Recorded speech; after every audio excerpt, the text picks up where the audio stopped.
सत्राजीत को बहुत अहंकार हो गया है। उसे राजा के अधिकार समझाने जा रहा था मैं। राजा का सबसे पहला कर्तव्य है कि वो अपनी प्रजा की रक्षा करे। एक राजा को अपनी प्रजा की संपत्ति को बलपूर्वक छीनने का कोई अधिकार नहीं है। राजा पालक होता है, घातक नहीं। फिर हम अधर्म के मार्ग पर कैसे चल सकते हैं दाऊ भैया? हमारे जमाता के रूप में श्री कृष्ण से बढ़कर और कौन उपयुक्त वर हो सकता है? मुझे तो एक ऐसा वर चाहिए जो मेरी पुत्री जामवंती का वरण कर सके। इसलिए आपसे उपयुक्त और कौन वर मिलेगा? मैं अपनी पुत्री जामवंती के लिए आपको मांगता हूं प्रभु। क्या दया करेंगे? तथास्तु।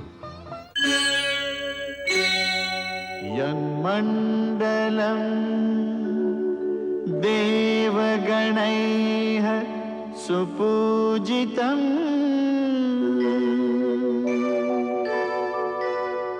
विप्रैः स्तुतं भावन मुक्तिकोविदम्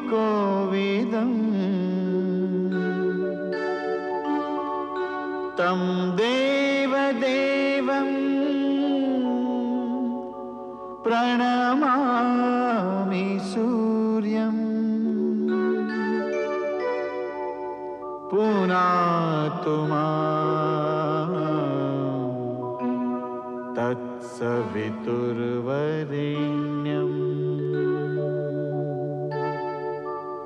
तत्सवितुर्वरेण्यम्।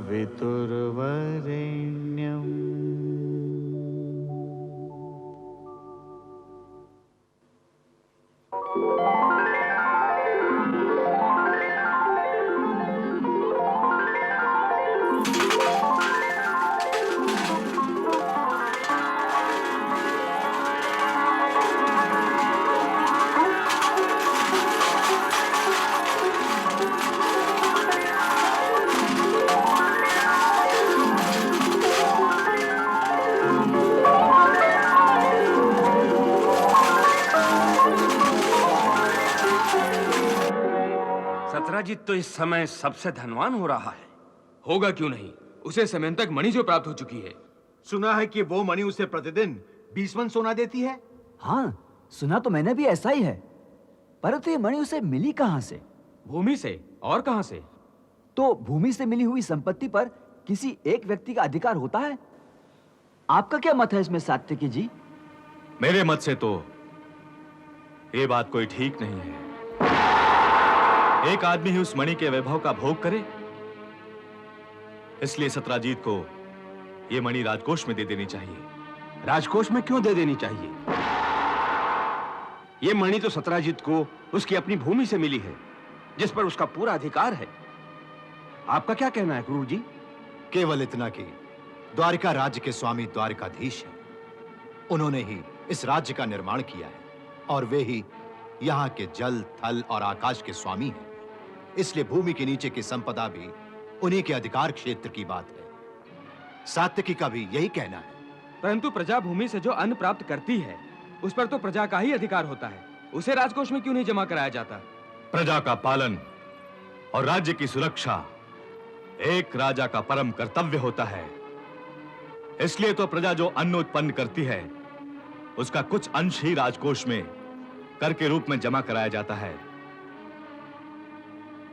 अन्न प्रजा के श्रम की उत्पत्ति है, परंतु भूगर्भ से जो संपत्ति प्राप्त होती है, वो श्रम की उत्पत्ति नहीं है। इसलिए वो संपत्ति राजकोष में जमा कराना ही उचित होता है। समंतक मणि के लिए राज्य में रक्तपात हो सकता है और सत्राजीत किसी आपत्ति में फंस सकता है। राजा को मणि देने से वो भी सुरक्षित रहेगा और द्वारिका राज्य के वैभव में भी वृद्धि होगी। अंततः सत्राजीत तो इसी राजवंश का एक हिस्सा है। परंतु ये बात सत्राजीत को समझाएगा कौन? मुझे कुछ समझाने की आवश्यकता नहीं है। मैं सब समझता हूं। ये समंतक मणि सिर्फ मेरी संपत्ति है, मेरी। सत्राजीत और प्रसेनजीत दोनों भाई कायर नहीं हैं, जो अपनी संपत्ति की रक्षा ना कर सके। अब फिर ये मणि तो मेरे भाई को अपनी भूमि से प्राप्त हुई है। तो फिर हम इसे किस लिए द्वारकाधीश को दे दे? इसलिए कि इसमें पूरी द्वारिका का हित है। इस मणि से जो सोना निकलेगा वो नगर जनों के हित में प्रयोग किया जाएगा। इससे सारे संसार में द्वारिका राज्य की प्रतिष्ठा बढ़ेगी, घटेगी नहीं। सत्राजी, तुम्हारे स्वामित्व मणि होने से केवल तुम्हारी ही प्रतिष्ठा बढ़ रही है, द्वारिका राज्य की नहीं।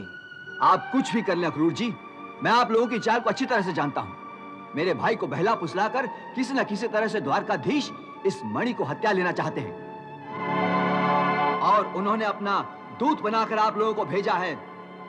जाओ उनसे कह दो कि समंतक मणि प्राप्त करने के सपने को भूल जाएं। सत्यराजित का इतना साहस कि वो द्वारकाधीश को चुनौती दे। सात्यकी, जरा फिर से कहो तो उसने क्या कहा था? यही दाव भैया कि द्वारकाधीश ने हमें दूत बनाकर स्यामंतक मणि को हथिया लेने के लिए भेजा है। मेरे ही राज्य में रहेगा और मेरी निंदा करेगा। मैं पूछता हूं कि उसकी इतनी हिम्मत कैसे हुई कि वो एक राजा के अधिकारों को चुनौती दे सके? क्या एक समयंतक मणि ने उसे इतना दुस्साहसी बना दिया है? तुम लोगों की बातों से तो लगता है कि उसे राजा के अधिकारों से परिचित कराने का समय आ गया है। चलो। किसे क्या परिचय देने जा रहे हो दाऊ भैया? कुछ नहीं कन्हैया, सत्यराजीत को बहुत अहंकार हो गया है।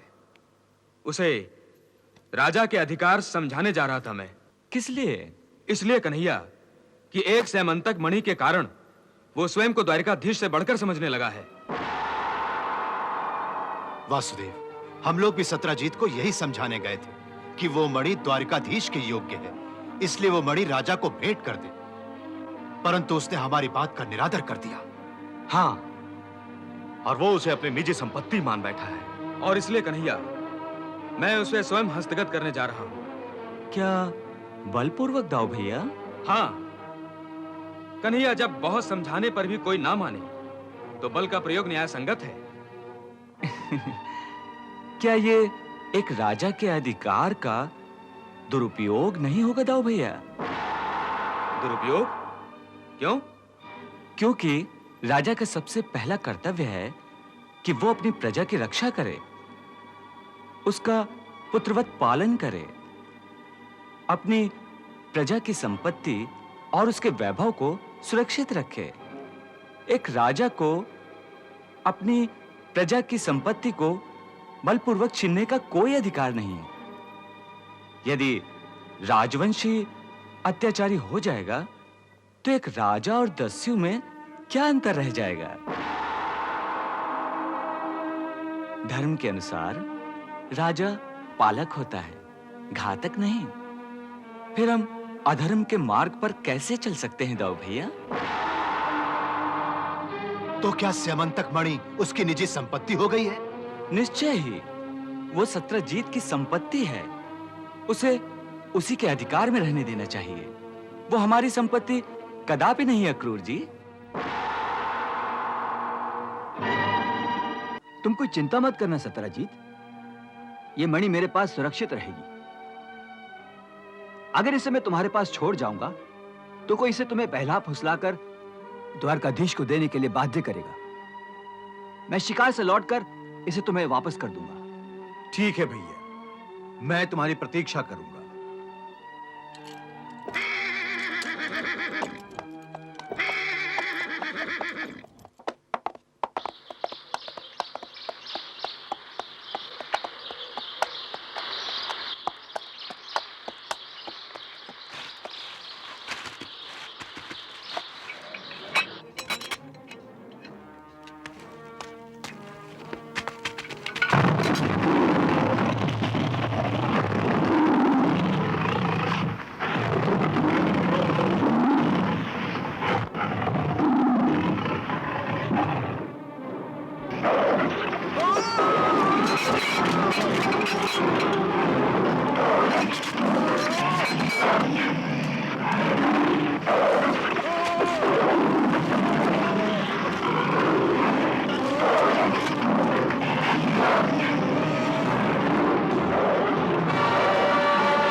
मेरी राय में तो आप व्यर्थ का विवाद बढ़ा रहे हैं और यदुकुल के राजवंश को रुष्ट करने जा रहे हैं। क्यों? क्या ये मणि मेरी संपत्ति नहीं है? मैं जानती हूँ कि ये आपकी संपत्ति है। तो क्या तुम ये चाहती हो कि मैं दूसरों के लिए अपनी संपत्ति और सुख का दान कर दूं? दूसरों के लिए नहीं, अपनी पुत्री के लिए तो कर सकते हैं। अपनी पुत्री के लिए? क्यों नहीं? और उसके लिए आपको एक वर तो खोजना ही है। निश्चय ही। तो फिर हमारे जमाता के रूप में श्री कृष्ण से बढ़कर और कौन उपयुक्त वर हो सकता है? अरे तुम तो बड़ी बुद्धिमती हो गई हो। मेरा तो स्वप्न में भी ये विचार नहीं था। इस समस्या का कितना सहज और शीघ्र हल खोज लिया तुमने। निश्चय ही मेरी बेटी सौभाग्यशाली है। एक सेमंतक मणि का दहेज देकर एक पिता को द्वारकाधीश जैसा दामाद मिल जाए तो उसके लिए इससे बढ़कर सुख और क्या हो सकता है। प्रसेनजीत को आने दो, मैं उसे भी इस प्रस्ताव के लिए सहमत कर लूंगा। अरे लो, प्रसेनजीत आ गया। अरे प्रसेनजीत कहाँ है? प्रसेनजीत, प्रसेनजीत, प्रसेनजीत! क्या हुआ सत्यजीत? प्रसेनजीत आखेट करने गया था, परंतु यह अश्व अकेला द्वार पर आया है। मुझे तो भय लग रहा है, कहीं कोई दुर्घटना तो नहीं हुई। सेमंतक मणि भी तो उसके पास थी। क्या? तो चलो हम सब उसकी खोज में चलते हैं। चलो।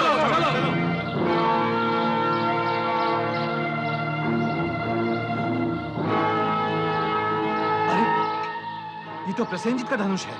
हाँ,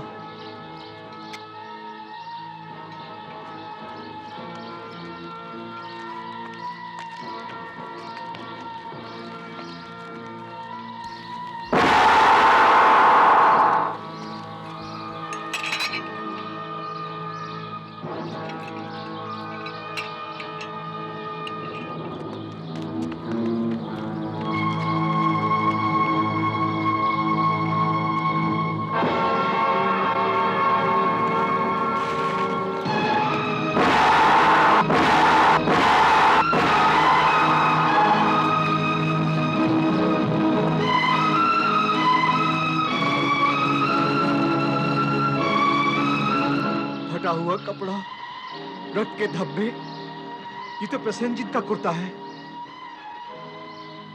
कहीं प्रसेनजीत पर किसी ने घात तो नहीं किया? यहाँ कहीं सेमंतक मणि भी तो दिखाई नहीं दे रही है। कौन घात करेगा प्रसेनजीत पर? मेरा तो अनुमान है कि किसी वन पशु ने हमला किया होगा। किसी हिंसक जानवर का ही काम लग रहा है ये। हिंसक पशु का नहीं, किसी हिंसक मनुष्य का कार्य लगता है ये। हो सकता है किसी डाकू ने मणि के लालच में आकर उस पर वार किया हो सत्यजीत। परंतु मणि तो सदैव मेरे पास रहती थी। सभी को मालूम है कि सेमंतक मणि का स्वामी मैं हूं। ये डाकुओं को कैसे पता चला कि आज मणि प्रसेन के पास है? परंतु कल तो मणि उसके पास थी। हाँ, उसने वो मणि आग्रह पूर्वक मुझसे मांग ली थी आखेट पर आते समय। तो फिर यह भी तो हो सकता है कि कोई आदमी नगर से उसके पीछे पीछे आया हो और मौका पाते ही वार कर दिया हो। परंतु ऐसा कौन हो सकता है? वही जिससे मणि का लालच लगा हो, जिसने आपसे वो मणि प्राप्त करने की चेष्टा की हो। तो क्या ये कोई षड्यंत्र है? धन का लालच कुछ भी करा सकता है। बड़े से बड़े आदमी का धर्म भी माया के इस चक्रव्यूह में फंसकर डोल जाता है। अभी कुछ दिन पहले कुछ लोग इस मणि को द्वारकाधीश को देने का प्रस्ताव लेकर तुम्हारे पास आए थे ना? सत्य है। और तुमने उस मणि को द्वारकाधीश को देने से मना कर दिया था। ये भी सत्य है। फिर ये क्यों नहीं सोचते कि प्रतिदिन 20 मन सोना देने वाली उस मणि के लिए कोई क्या नहीं कर सकता? तो क्या तुम्हारा तात्पर्य यह है कि द्वारकाधीश ने प्रसेनजीत पर घात कराया है? हो सकता है। अगर ये सत्य है तो श्री कृष्ण ने ठीक नहीं किया। एक मणि के लिए मेरे भाई के प्राण ले लिए। अरे कहा तो मैंने संकल्प किया था कि मैं अपनी पुत्री सत्यभामा के साथ साथ ये संतक मणि भी द्वारकाधीश को सौंप दूंगा। मैं उन्हें अपना दामाद बनाना चाहता था, मैं उनके पांव पूजना चाहता था। द्वारिकाधीश, तुमने बहुत शीघ्रता कर दी, बहुत शीघ्रता कर दी। हाय मेरा भाई प्रसेन, मेरा भाई प्रसेन। क्या सत्यजीत ने जो आरोप द्वारकाधीश पे लगाया है वो सत्य हो सकता है? हाँ, हो भी सकता है। मेरे विचार से द्वारकाधीश ऐसा कार्य कभी नहीं कर सकते। क्यों? आखिर वो मणि प्रतिदिन 20 मन सोना देती है। अगर द्वारिकाधीश ने प्रसेनजीत का वध करवा दिया तो फिर धर्म और अधर्म का प्रश्न ही कहाँ रहा? अरे बहना, ये धन का लालच कुछ भी करवा सकता है। अगर राजा ही षड्यंत्रकारी हो गया तो हम न्याय की मांग किसके द्वार पर जाकर करेंगी बहना? अरे वो मणि तो द्वारकाधीश के पास पहुंच गई, इसमें कोई शंका नहीं। अरे उस मणि को प्राप्त करने के लिए ही तो सात्यकी और अक्रूर सत्राजीत के घर पर गए थे। और तुम लोगों ने प्रजा की इस बात को चुपचाप सुन लिया? हाँ? क्या प्रजा को इस बात का अधिकार है कि वो द्वारकाधीश पर समंतक मणि की चोरी का आरोप लगा सके? बोलो सात्यकी, तुम जवाब दो मुझे। परंतु सुनने के अतिरिक्त चारा ही क्या है दाऊ भैया? है, चारा अवश्य है। इस झूठे आरोप के लिए हम प्रजा को दंड दे सकते हैं। सत्यजीत का भाई प्रसेनजीत मर गया, इस बात का दुख हमें अवश्य है, परंतु इससे सत्यजीत को यह छूट नहीं दी जा सकती कि वो द्वारकाधीश पर अनर्गल आरोप लगाता फिरे। द्वारकाधीश पर दोष लगाने का अर्थ है द्वारकाधीश के धर्म पर आरोप। हमें इस घटना पर अवश्य नए सिरे से विचार करना होगा। विचार कैसा अक्रूर जी, विचार कैसा? अगर सत्यजीत हमारे पास आकर प्रार्थना करता तो हम अपने गुप्तचरों के माध्यम से इस बात का पता अवश्य लगाते, परंतु उसने तो सीधे सीधे द्वारकाधीश को ही इस षड्यंत्र में घसीटा है। अब उसे इस बात का दंड अवश्य मिलना चाहिए। परंतु दाऊ भैया, दंड देने से पहले हमें अवश्य द्वारकाधीश से सलाह ले लेनी चाहिए। उससे क्या सलाह लेनी होगी हमें? उसे क्या सलाह लेनी होगी? वो तो फिर से कोई नीति या धर्म की बात लेकर हमें उपदेश देगा, और क्या? नहीं दाऊ भैया, इस आरोप का संबंध सीधे द्वारकाधीश से है, इसलिए सबसे पहले हमें उनका मत ले लेना चाहिए। अक्रूर जी ठीक कह रहे हैं। कन्हैया, तुम यहां ध्यान लगाए बैठे हो और वहां प्रजा तुम्हारे बारे में ना जाने क्या क्या कहे जा रही है। क्या कहे जा रही दाऊ भैया? यही कि सत्यजीत के भाई प्रसेनजीत का वध करवाकर तुमने सैमंतक मणि का हरण किया है। और हम लोगों ने निश्चय किया है कि सत्यजीत को उसके मिथ्यारोप के लिए दंडित किया जाए। ऐसे लोगों को द्वारका में रहने का कोई अधिकार नहीं है जो द्वारकाधीश पर उंगली उठाते हो। सात्यकी, इस परिस्थिति में क्या सत्यजीत को दंड देना उचित होगा? दंड तो उसे दिया जाता है जो अपराधी हो। उसने क्या अपराध किया है? उसका अपराध यह है कन्हैया कि उसने तुम पर मिथ्यारोप लगाया है। क्या यह अपराध कम है? परंतु उसके आरोप के पीछे उसकी न्याय मांगने की पुकार को क्यों नहीं सुनते हैं दाऊ भैया? आखिर उसका भाई मरा है, उसकी अमूल्य मणि की चोरी हुई है। परंतु कन्हैया, क्या उसका उत्तरदायित्व तो हम पर है? कन्हैया, लोग वहां तुम पर कीचड़ उछाल रहे हैं और तुम यहां मुस्कुरा रहे हो। यदि हम सत्यजीत को दंड देंगे तो क्या लोग चर्चा करना बंद कर देंगे? नहीं दाऊ भैया, उसे दंडित करने से तो लोग पुष्टि कर देंगे कि कृष्ण ने ही स्वयंतक मणि के कारण प्रसेनजीत की हत्या कराई है।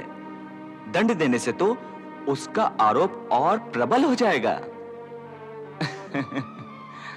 देखो देखो सात्यकी, मैंने कहा था ना, कृष्ण से परामर्श करने की कोई आवश्यकता नहीं है। यह हमें नीति की और धर्म की बड़ी बड़ी बातें सुनाकर अपने उद्देश्य से भटका देगा। यही हो रहा है ना? परंतु दाऊ भैया, आप ये क्यों भूलते हैं कि हम राजा हैं? मात्र दंड देना ही हमारा कर्तव्य नहीं है। तो फिर क्या करोगे कन्हैया? क्या करोगे तुम? आरोप को सर झुकाकर स्वीकार कर लोगे, यही ना? नहीं दाऊ भैया, हम स्वयं सत्य की खोज करेंगे, स्वयंतक मणि की खोज करेंगे। आखिर मणि कहीं ना कहीं तो होगी। आपका विचार ठीक है द्वारकाधीश। अब आप स्वयं ही अपने ऊपर लगे कलंक को हटा सकते हैं।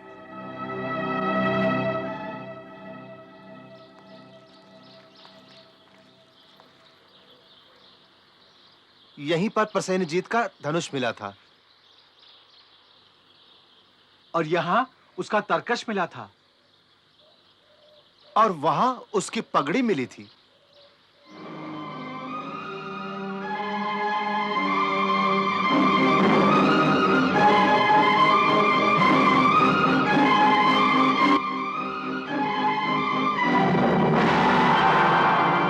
देखिए अक्रूर जी,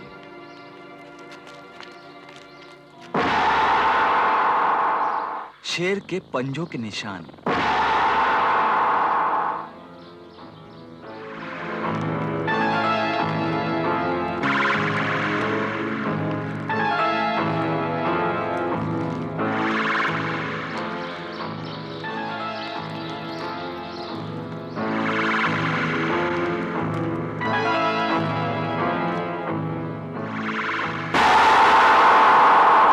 देखिए अक्रूर जी,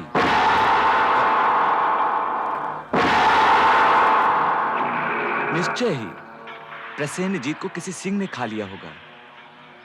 स्वयंतक मणि भी इसी गुफा में ही होगी, क्योंकि सिंह के निशान भी तो हमें इसी गुफा तक ही मिले हैं। आप लोग यहीं ठहरिए, मैं गुफा में जाता हूं।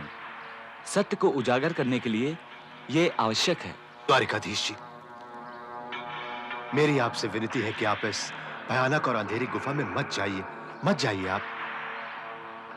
सिंह के पैरों के निशान भी तो हमें मिले हैं। हाँ। मैं भयभीत हो रहा हूं। हमें जल्द से जल्द किसी सुरक्षित स्थान पर चले जाना चाहिए। हाँ, आप लोग सुरक्षा की चिंता ना करें, भय को मन से निकाल दें। मैं गुफा में जाता हूं।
पिताश्री, पिताश्री, पिताश्री, पिताश्री, पिताश्री।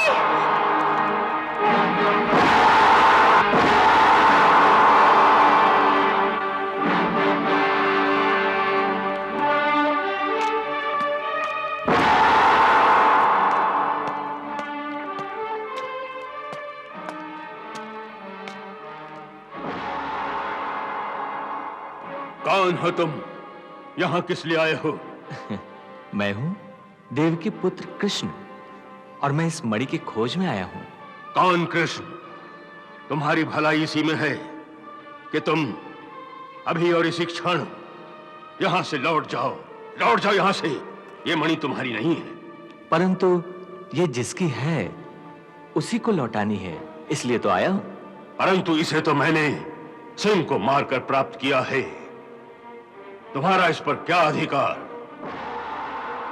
अब ये मेरी पुत्री का आभूषण है, मैं इसे नहीं दे सकता। मणि तो देनी होगी, चाहे सहमति से या असहमति से। तो क्या तुम जामवंत को युद्ध का आमंत्रण दे रहे हो? वो भी जामवंत को? आप जैसा समझे। मुझे तो ये मणि प्राप्त करनी है, ये मेरा उद्देश्य है। और मैं अपने लक्ष्य से कभी विचलित नहीं हुआ, कभी नहीं। अच्छा, तो तुम मणि के लालच में अपने प्राणों को भी दांव पर लगा रहे हो। क्या नाम बताया था तुमने? कृष्ण। हाँ, कृष्ण, देव की पुत्र कृष्ण। तो फिर तुम अपने माता पिता का स्मरण भी कर लो। हो सकता है कि दोबारा तुम्हें यह अवसर न मिले। तो बोलो, मल युद्ध के लिए तैयार हो? तैयारी तो उसे करनी होती है जो सचेत न हो। तुम वार करो जामवंत। पहला वार करने का अधिकार तुम्हारा है, क्योंकि तुम स्वयं मेरे प्रसाद में चलकर आए हो। नहीं जामवंत, नहीं। पहले वार करने का अधिकार तुम्हारा है, क्योंकि तुमने ही पहले मुझे युद्ध करने का आमंत्रण दिया है। अच्छा, तो नीति कुशल भी हो तुम। मेरी पुत्री ही हमारी जय और पराजय की निर्णायक होगी, समझे? मुझे भगवान राम और लक्ष्मण के अतिरिक्त कोई दूसरा युद्ध में नहीं हरा सका है। पहले ये एक बार सोच लो। मैं तुम्हें एक अवसर और देता हूं। सब सोच लिया है जामवंत। तो फिर ठीक है।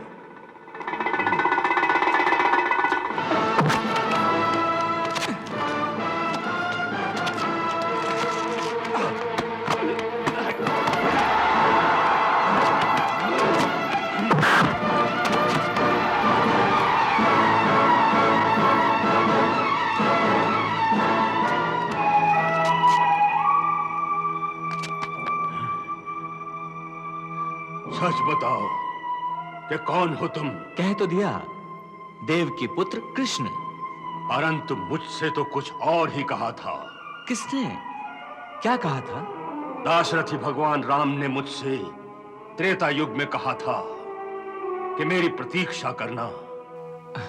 मैं तुम्हें फिर दर्शन दूंगा, और मैं आज तक उन्हीं की प्रतीक्षा कर रहा हूं। परंतु वो तो बोले थे कि... क्या बोले थे जामवंत? यही कि मैं वासुदेव बनकर तुमसे मिलने आऊंगा। और मैं ये भी जानता हूं कि मुझे मेरे प्रभु के अतिरिक्त दूसरा कोई नहीं परास्त कर सकता था। परंतु तुमने तो मुझे परास्त भी कर दिया है। तुम तो कृष्ण हो। यह कैसे संभव है? कैसे संभव है ये? राम असत्य कैसे कह सकते हैं? वासुदेव कौन है? मैं वासुदेव हूं। हाँ, वासुदेव कृष्ण मैं ही हूं।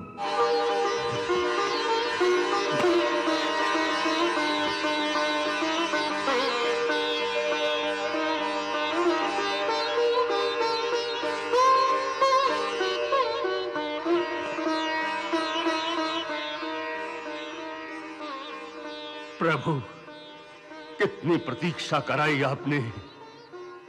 मैं तो आपके लिए ही इस एकांत में साधना कर रहा था। ऐसा कोई दिन नहीं गया कि आपकी याद न की हो प्रभु। अब तो बस मेरी एक ही इच्छा शेष है। बोलो। यही नाथ कि एक बार मेरी आंखों को अपनी उसी मोहनी सूरत के दर्शन करा दें, जिस रूप की सुधा से प्यास बुझाने के लिए ये आंखें त्रेता युग से अब तक खुली हुई हैं, प्रतीक्षा कर रही हैं।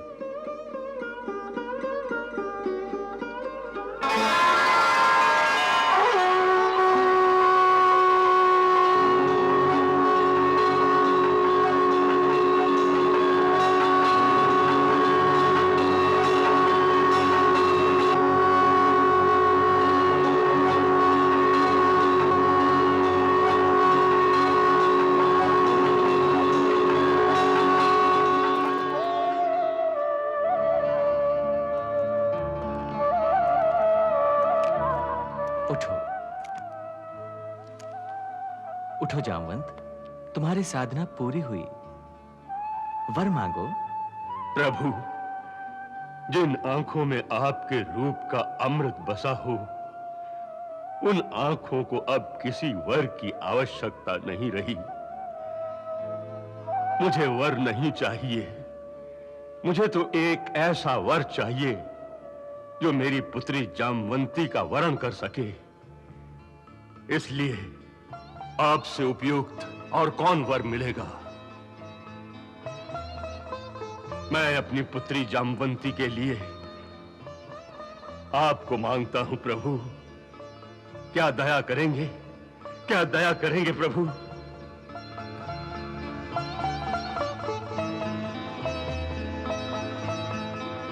तथास्तु वृक्षराज, तथास्तु।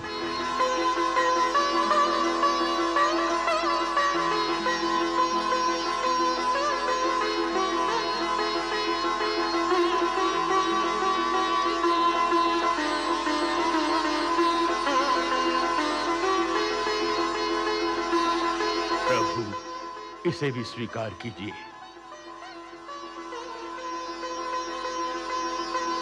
मैं बहुत लज्जित हूं द्वारकाधीश, बहुत लज्जित हूं।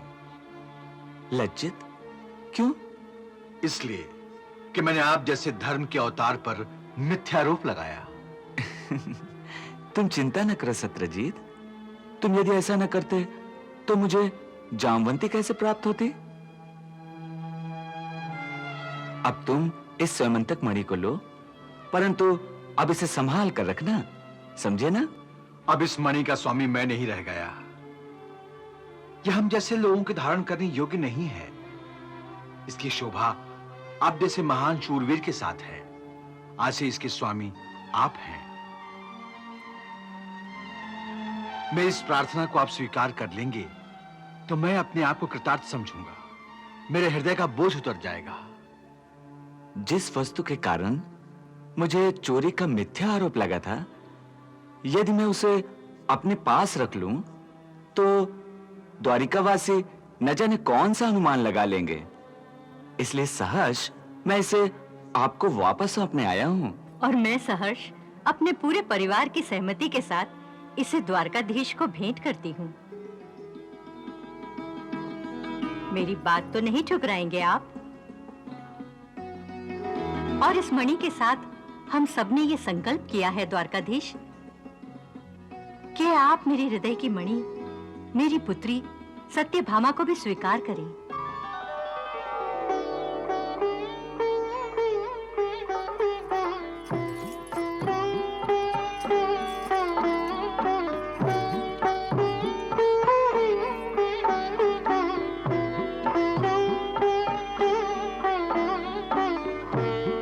हाँ कन्हैया, सत्यभामा सर्वथा तुम्हारे योग्य है, और फिर ये अपने ही कुल की है। सत्यभामा, आज से तुम मेरी अनुज वधू हो गई हो। सदा सुखी रहो।